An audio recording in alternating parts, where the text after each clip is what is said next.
માના સાનિધ્યમાં તમે અવાજ મળ્યા છે. ખરેખર ભાઈ ક્યાંક પ્રોગ્રામ એવા થઈ જાય ને 15 દિવસથી અમારું ચાર્જિંગ ન ઉતરે. આમે એવો વર્ગ જ્યારે બેઠો હોય ત્યારે આપણને એમ થાય કે કંઈક કહેવું છે પણ શું કહીએ, ક્યાંક નીકળતું નથી, કાઢવું હોય તો. મહાપુરુષો તમને મને ઘણું બધું કહીને ગયા છે, પણ હવે આપણે બુઝારું ઢાંક્યું તો આમાં સાંટો ચા પડે.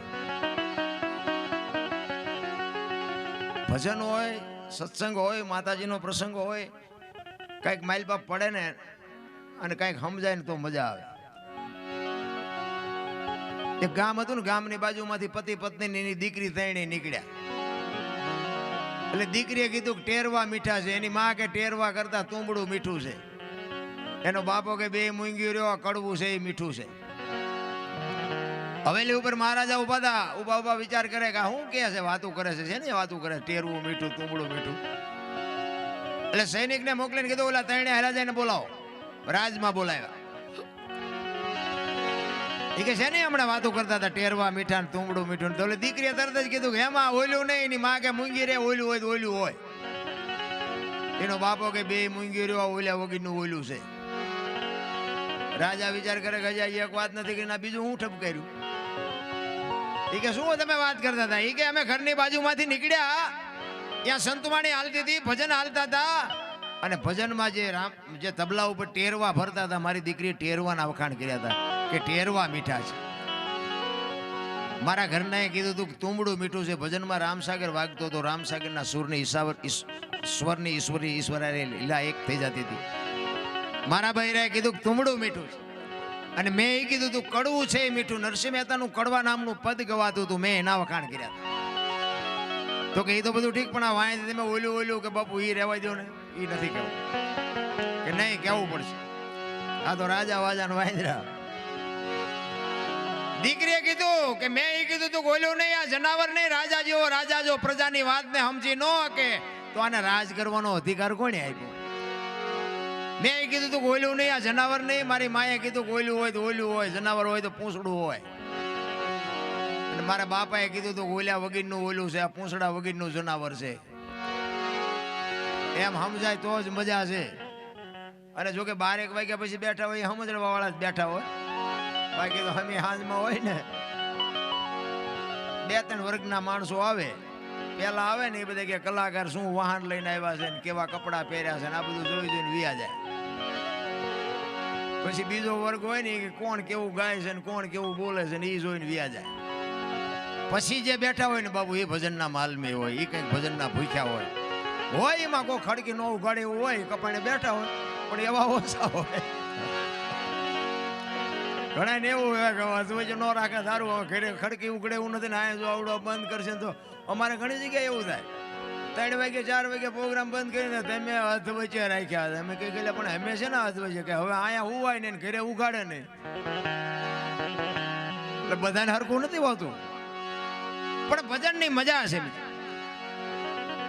કહેવાનો મારો અર્થ કે આ ધરતીકંપ આવ્યો, આ વાવાઝોડા આવ્યા, આ દુકાળ પડે, આ કોરોના આવ્યો, કંઈક એવું નથી લાગતું કે આપણી કંઈક ખામી હોય છે મારી? અત્યારે તમે જોવો તો ભજન ને સત્સંગ ને ધૂનું ને હવન ને પ્રતિષ્ઠાયું ને મંદિર ને કથાયું ને કાંઈ ઘટે છે? આપણને એમ થાય કે ભક્તિનો રાફડો ફાટ્યો એવું નથી લાગતું? હવે આટલી બધી જો ભક્તિ હોય તો પછી આટલું બધું બગાડ છે. એમાં ભગવાન શું નહીં સાંભળતો હોય? આપણે રાયડું નાખી છે નહીં સાંભળતો હોય? આ પૈસા માણા ઉડાડે છે એ નહીં ભાળતો હોય? તો આમાં કઈ ખોટું રંધાતું હોય એવું નથી લાગતું? આટલું બધું આપણા ઘર આટલું બધું નતા કરી હતું જ ને, શું કરીએ? પણ તોય આવા રોગ ને આવા ધરતીકંપ ને બાબુ આવું આવ્યું નથી. કાંઈક ખોટું રંધાય છે, કાંઈક આપણે વિચારવાની જરૂર તો છે.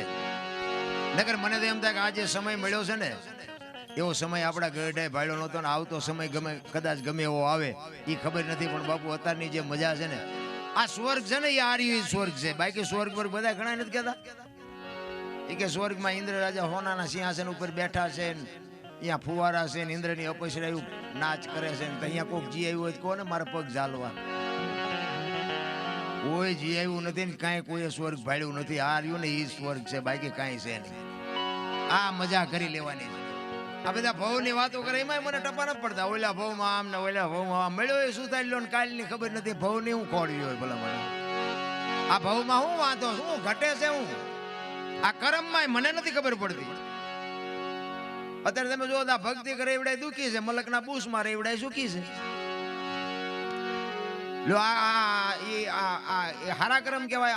આ કોકના ખિસ્સા કાતરી લે ગમે એનું પડાવી લે તો એવડાય હિલોલા નથી કરતા.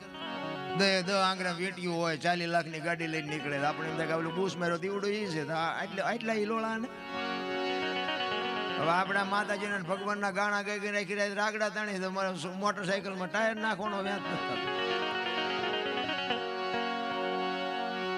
પણ કર્મે લખ્યા કિરદાર કોઈ દી સઠી ના સુકે નહીં. પછી હુનર કરો હજારી આખરે આડા ભરે. અખિલ બ્રહ્માંડના માલિકને તમારું અને મારું જેને સર્જન કર્યું હોય, આખો વિશ્વ જેને બનાવ્યું હોય, એ કૃષ્ણ પરમાત્માને ખબર ન હોય કે આ બેસ તો ભીલ મને બાણ મારશે ને ખબર ન હોય. કરમ જો બાપુ એને ન છોડતું હોય તો બૂસ માળવા વાળાને શું, પણ તમને મને કોઈને નહીં છોડે. કરમ કોઈ દી છોડે નહીં. પછી ભલે હોય ભગવાન પરાસીના પીપળે ભીલે લઈ લીધા પ્રાણ. તમે વિચાર તો કરો, એક ભીલ બાપુ અખિલ બ્રહ્માંડના માલિકને વિંધી નાખતો હોય તો કર્મની ગતિ શું છે? આપણે રામ રામ રામ કરી છે. સીતાજી રામને પરણ્યા, આખી જિંદગીમાં હારો દી નો હોઈ ગયો. શું કર્મ છે? દ્રૌપદીના ચીર લૂંટાતા હતા, અહીંયા કોણ નહોતું? કાળના જડબા ઝાલીને ઉભા રાખે એવા પાંડવો હતા.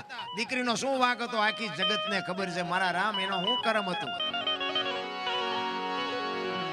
રામ જેવા રામને જો 14 વર્ષ વનમાં રખડવા જવું પડ્યું છે એનું શું કર્મ છે?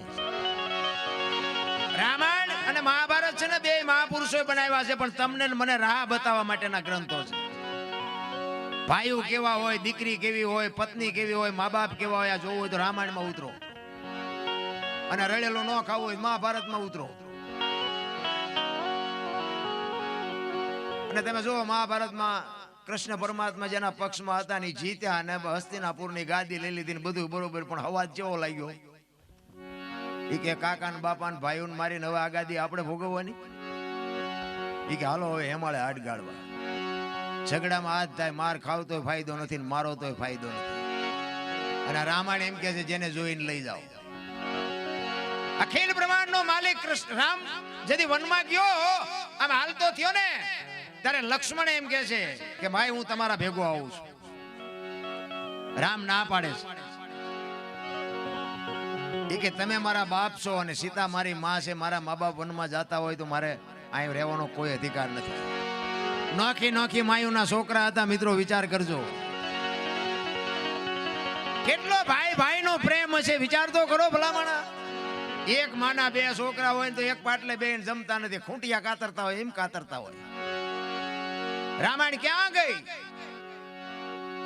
અરે અયોધ્યાની ગાદી એટલે દશરથ તારો દરબાર, ઇન્દ્ર જેની આશા કરે તેથી ભાઈઓ વિનાનું ભેકાર કડવું લાગે કાગડા. રામચંદ્ર પરમાત્મામાં હાલતા થયા ને, લક્ષ્મણ કહે છે મારે ગાદી નથી જોતી બાપુ. અયોધ્યાની ગાદી આવી હતી ને, રામ જેથી વનમાં ગયો તેથી બાકસના ખોખા ઘોડે રખડતી હતી બાપુ. ગાદીનો ધણી નહોતો કોઈ.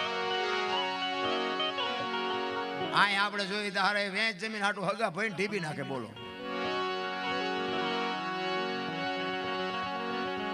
એક જાય ઉપર ને એક જાય જેલમાં, જમીન અહીંયા પડી હોય.